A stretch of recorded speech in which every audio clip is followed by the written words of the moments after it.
Hi, I'm Ferre with Tax Sale Support here with Swenson, and this is our Tax Sale Secrets weekly update for the week of April 27th, 2018. Yeah, each week we try to put out a new video with a tax sale tip and also give you guys an idea of some of the upcoming auctions for the week. Yeah, what we're going to talk about here briefly will be just some quick news and announcements. We're going to talk about some of the upcoming auctions, kind of hot lists here of places that are holding sales, and then the weekly tax sale tip we're going to cover this week. We'll be talking about risks. Now, as far as upcoming events, on Saturday, May 19th at 10 a.m. Mountain Standard Time, we're going to be having an online workshop, a free workshop.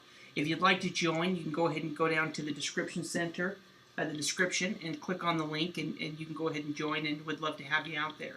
Yeah, you can also, if you're interested in a personal 3-day boot camp or coaching program, you can let us know as well by going to Tax Sale Support or using the links below. Now, there is a ton of auctions coming up over the next month. I mean, our auction calendar is just chock full, so we really can only get part of the auctions. We want to let you guys know, coming up on April 30th, Monday, Anchorage, Alaska, and Spotsylvania, Virginia will be holding auctions. And then starting May 1st, there's really going to be a ton of auctions going on. Georgia and Texas will both be having their auctions. Troy County, New York, Gloucester County, Virginia, and then starting on May 1st, that's when the Florida tax lien auctions are going to be happening. So there's probably 6 to 10 different auctions that will start on the 1st for Florida tax lien sales. Yeah, we've got a lot of counties across the country that hold their sales between the spring and summer months, and that's true for both tax lien states and tax deed states. For your tax lien, well, I guess Florida offers both liens and deeds, but for their annual lien sales, yeah, this is the time where it all begins, and May is really where it jump starts. Yeah, exactly. So May 2nd, we're going to have more counties starting their online auctions as well. Elizabeth County, New Jersey. Then there's also some deed sales with Citrus County, Florida. And then Arkansas has auctions going on as well, taking place there live. Chitcote, Arizona, Chitcote, Arkansas, and also auctions happening in Louisiana. In fact, on May 2nd, there's probably about 10 different auctions happening in Louisiana, online auctions. Yeah, we also have continuing sales basically for both liens and deeds throughout the 3rd, 4th, and 5th. Continuing sales for Florida tax liens continue on the 3rd, and we also have the continuing sales they're happening in Arkansas right now for their deeds, as well as a few sales in Davidson, North Carolina, Chesapeake, Virginia, and Sierra, New Mexico. Yeah, exactly. And on the 4th, there's 2 auctions happening in California. So these are going to be online auctions. San Diego, also New Jersey has online auctions taking place. And then to finish out the 7th, again, more Florida tax lien auctions will start, more New Jersey auctions, more online tax deed auctions, and then North Carolina has some sales as well. Yeah, so tons and tons of opportunities coming up here with upcoming auctions. And so with that in mind, let's talk for a second about tax sale risks. What exactly are the risks of tax sale investing? What should you be watching out for? What is truly a risk to you? Because is it possible to lose money tax sale investing? Absolutely. We've seen people do it plenty of times before. It's like any other investment. You can screw up and make mistakes, and it's not impossible to lose money. In fact, going in with that premise is a good way to lose money. But at the same time, though, avoiding that and picking out good properties is relatively simple. So let's talk for a second about what it is that we can do to avoid risks. Yeah, and we'll go through and talk about all the specific basic things we watch for. But when we're looking at property, me and Shade have said for years, the most important thing we look for is property use, meaning that we can use the property, that it has use and property value. And so as we're looking at property, those are the 2 most important things that we're going to be looking at. Yeah, they seem like simple characteristics, but at the same time, though, they're also the most important characteristics that a property has. Is its use and its overall value, and oftentimes, its value is determined by its potential use. And so, when we're talking about either with tax liens or deeds, land that has no use or value, we're talking about property that literally is not worth anything. Which in county terms could mean it has an assessed value of $500 or $1,000, whatever the real value is there. It's not enough to make up for what the lien amount is going to be. Yeah, and these could be, weird shaped lots. Essentially, any type of lot that's no longer buildable, can't be built upon, really isn't going to have a use for us, regardless if there's some value on it or not.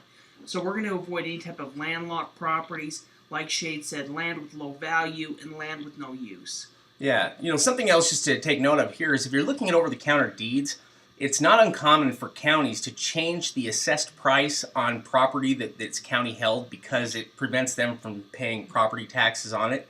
So they basically just bring the assessed value down to zero, even though the property's not actually worth zero. They just do that for tax purposes. So it's important to look at the property, and if it seems to have use but it doesn't have any value and it's over-the-counter county held, go and look into the historical value of the property to see what it was worth before the county took possession of it. Yeah, I think that's a good point. Another thing that we're going to look at, and this is really going to pertain to tax lien investing, is called underwater roll-up or roll-up. And really the roll-up refers to any other tax liens issued against the property. So when we're buying tax liens, we're buying a tax lien for just that 1 year. There may be additional tax liens on the property, and to foreclose on the property, we're going to have to pay off any of those additional tax liens. And so what happens if a property gets many tax liens on it, eventually that'll make the amount of the back taxes more than it's worth to essentially foreclose on the property.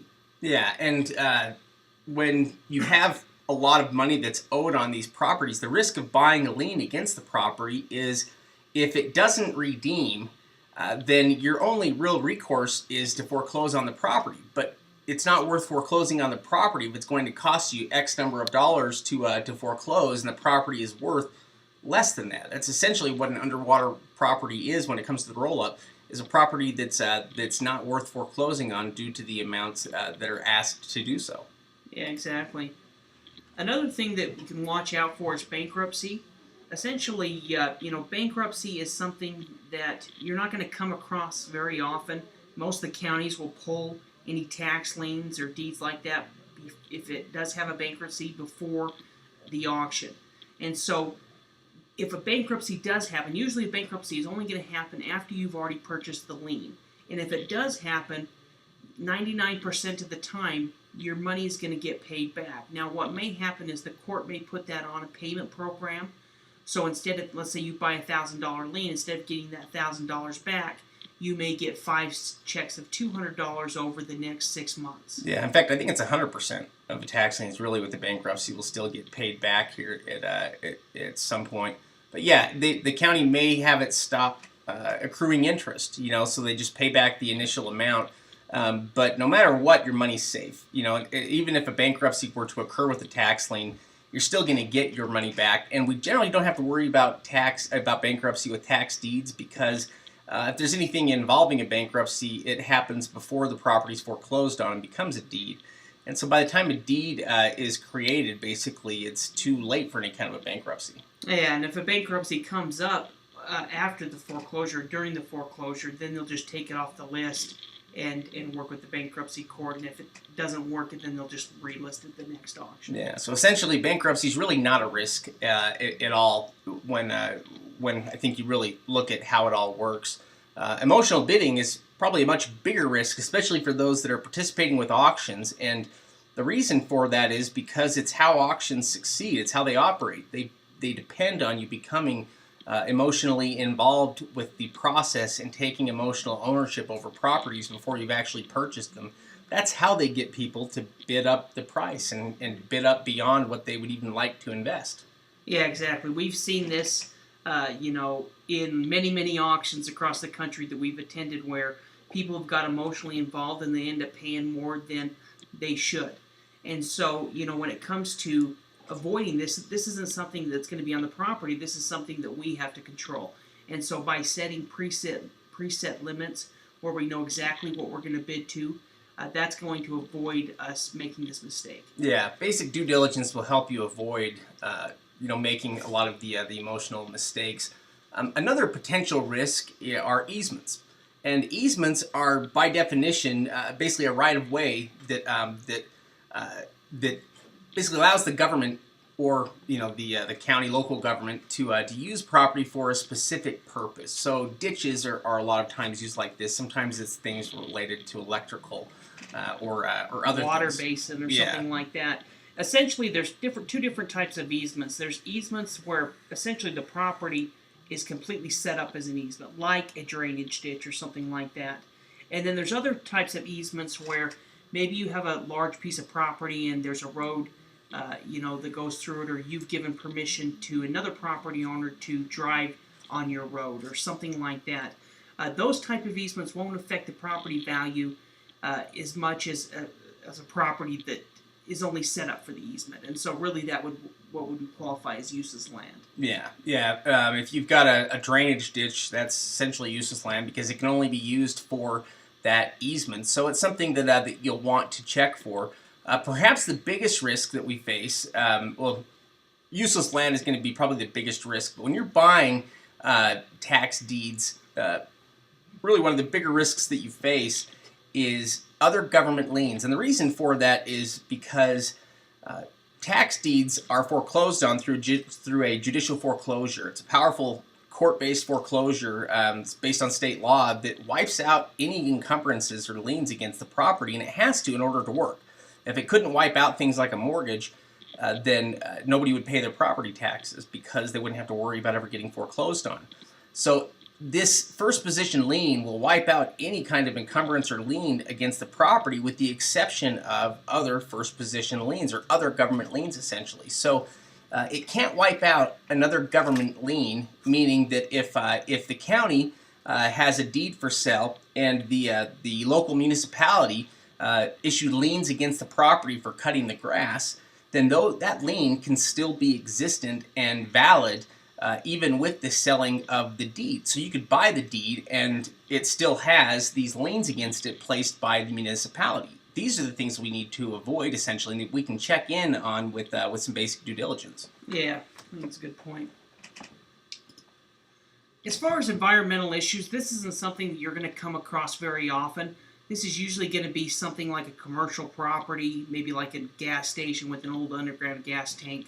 But if you do have concerns and you are looking at commercial or industrial property that we have concerns with, we can always check out to see if the property has any type of environmental issues on the EPA website. So, yeah, and you can check that out on there based on locations of known sites with environmental hazards. And yeah, probably a good idea if you're looking at commercial or industrial. For most residential stuff, it's not going to matter. Personal liability is a potential risk for tax deed investors, those who are acquiring land. And basically just means if you put all the property under your own personal name, then you take on more risk than you would if you were to place the property under some type of a business entity to give yourself an added layer of protection and limited liability. Yeah, especially as your buying power increases and as you're purchasing more and more property, it's going to make sense to protect yourself. And so, many investors will start out doing a couple of deals in their own name. That's not going to be a problem. But as you build that business up, it's definitely something you want to be protected with. Yeah, and the tax benefits alone of doing it under a business entity and running it like a business are worth it. So it's crazy not to do that at some point anyway. So if we're to review this, basically it's important to conduct thorough due diligence on properties to make sure that they have use and value, and to make sure you can check simple things like contacting the local municipality to make sure that there aren't any nuisance liens or grass cutting liens or other government agencies that are close that might have a lien against the property that's not listed. Yeah, exactly. If you do the proper research and look for the different things that we talked about in this training, you're going to be safe in your investment. You're going to be making wise decisions. You'll have done the research beforehand. You won't get emotionally involved as far as emotional bidding, and you're going to be making good investments. And so that's the reason we want to talk about risk, is just to let you guys know what you need to watch for. Yeah, it's absolutely possible to buy safely, and at the same time though, we don't want to overlook the fact there are risks out there, and to teach you how to overlook, how to identify them when you see them. Thanks for joining us here for this weekly update. If you'd like more information, you can check out the links below, or you can go to taxsalesupport.com. Yes, definitely. We appreciate you watching this. Go ahead and like the video. That helps us out. And subscribe, and we'll look forward to putting out a new video again next week.